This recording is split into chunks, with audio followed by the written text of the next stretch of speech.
Hello there, viewers. My name is Patrick, and I am the comic book veteran.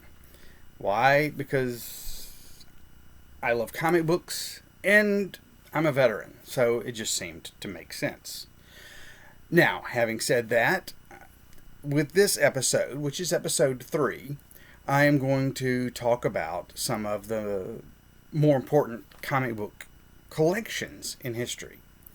Uh, this all started a few years ago. I went to eBay and I was looking around and I decided I was going to find a series called 2001.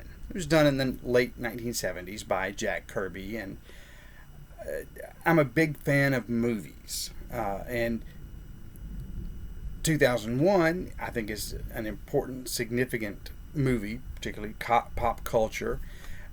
Stanley Kubrick, Arthur Clarke collaborated. The book and the movie, they tie in perfectly.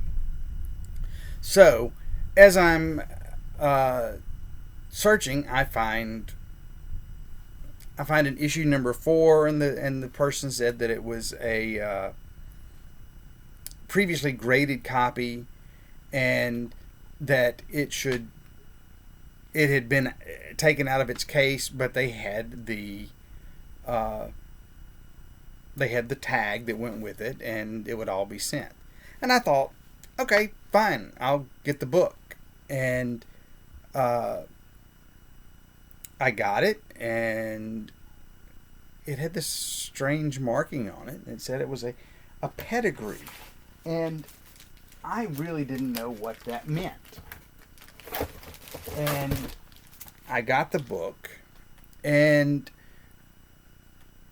I think I paid, 10 or $15 for it or something like that. And I thought, okay, I'll do that. It says it was a 9.6. And so there it was. I got it, and I started getting some of the other ones, and so on and so forth. And a little bit after that, I went to Comic Con in Kansas City. It's called Planet Comic Con. And I saw that, and there was going to be a CGC representative there. And I said, well, you know what, I'll take it. I'll see if it keeps its pedigree, because apparently this is something important. And I really didn't have a clue. And so what I did is I got it and took it to them and sent it off. And it came back with its still graded. It kept its 9.6. And it doesn't show up very well on here. Maybe I'll do a photograph and insert it in the video. But this is the Winnipeg pedigree. So Winnipeg, Canada. A couple of boys got together and they put together books from the 60s through the 1980s.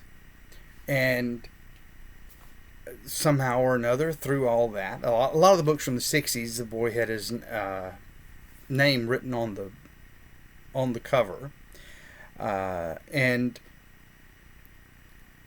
that book, keeping its pedigree, kind of got something in my head that made comics even more culturally and historically important than I had considered, even at that point. Although I'd been a collector for 40 years at that when I first got this particular book, and you can do some reading about it through various sources. I kind of go to the CGC and look up the different pedigrees, and I'm constantly adding to those as I can find them at a reasonable price. I don't have a huge budget to work with, although when you look at some of these and you kind of go, oh, those are some really cool books. The thing about collecting for a long period of time, and I've said this in other conversations that I've had, is you collect long enough and you collect enough things, it makes you look like a genius. Um, Over my shoulder here, there's an X-Men number 4. I bought that book 30 years ago for probably less than $30. But now, a few years ago, I went to another Comic Con, again in Kansas City. My brother lives up there. He has his own YouTube channel, and maybe I'll try to put a link to it or point you in that direction. He does more modern books. I do more vintage books as our interest. Nevertheless, that X-Men 4 right there came back graded at a 4.5. Okay, so I had to pay the grading fees for it, but otherwise I had about $30 in the book. I think it's worth a little bit more than that. Why did I get it? Because it fit into my X-Men collection. And yeah, paying $30 for a book 30 years ago was a stretch for me. And when you look at some of the other books that I have up here behind me, it's very much the same thing. Most of these X-Men that you see along this row here, every one of those, by the way, you can't see it in the video, but every one of those is signed by Chris Claremont. I had the opportunity to meet Mr. Claremont a few years ago, had a really fascinating conversation. But they're all books that I bought in the 80s and 90s. The 266 right there, I bought it new off the newsstand. I had a couple of copies of it. The list goes on. Over here, right there, it'll take me a second to get there, X-Men 35. I probably paid $10 for it. What's it worth now? I don't know.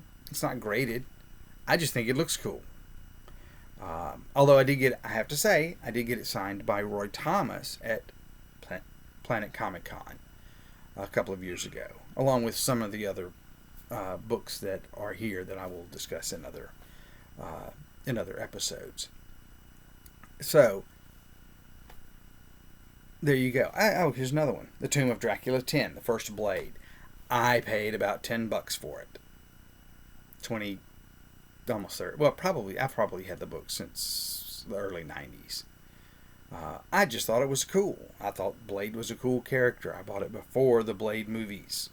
If any of you are old enough or remember those with Wesley Snipes. With Mahershala Ali, forgive me if I'm saying his name incorrectly, with him coming into that role, we'll see what they do with the MCU. And the MCU is going to be another, that's going to be another topic for another issue, or another episode rather. So, anyway, there you go. I appreciate your time. And thank you. I am Patrick, and I am the Comic Veteran.